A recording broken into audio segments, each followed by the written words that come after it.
Bonjour, dans cette vidéo, on va apprendre comment faire le bon choix des règles à appliquer dans les exercices des racines.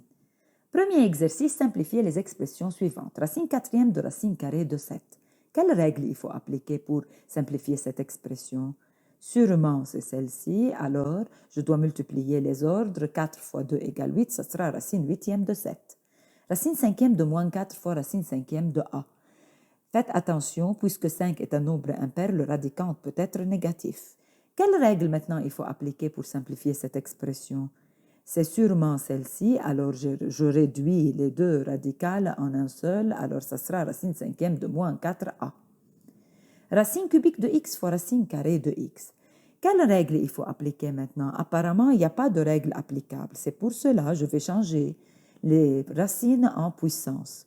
Racine cubique de x, ça sera x exposant un tiers. Racine carrée de x, ça sera x exposant un demi. Alors j'aurai un produit de deux puissances. De même base, j'ajoute les exposants.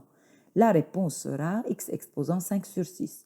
Maintenant, pour la transformer en une racine, j'applique la même règle et j'aurai racine sixième de x exposant 5. Racine cinquième de moins 16 sur racine cinquième de 2, le tout au cube. Pour simplifier cette expression, je commence par le dénominateur puisqu'il y a des parenthèses. Quelle règle je peux appliquer pour chasser les parenthèses du dénominateur? C'est sûrement cette règle. Alors, ça sera racine cinquième de moins 16 sur racine cinquième de 2 au cube.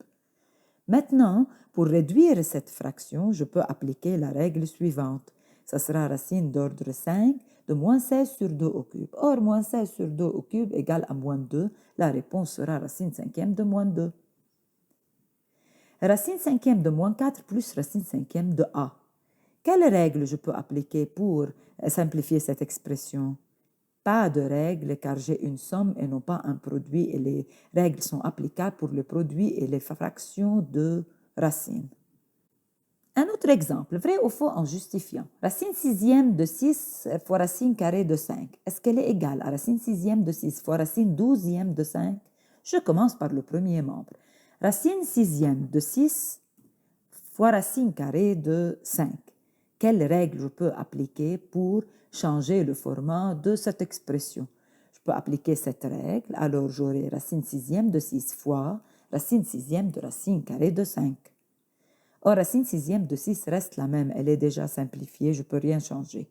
Mais racine sixième de racine carrée de 5, en appliquant cette règle, je peux la transformer en un seul radical. Ça sera racine douzième de 5.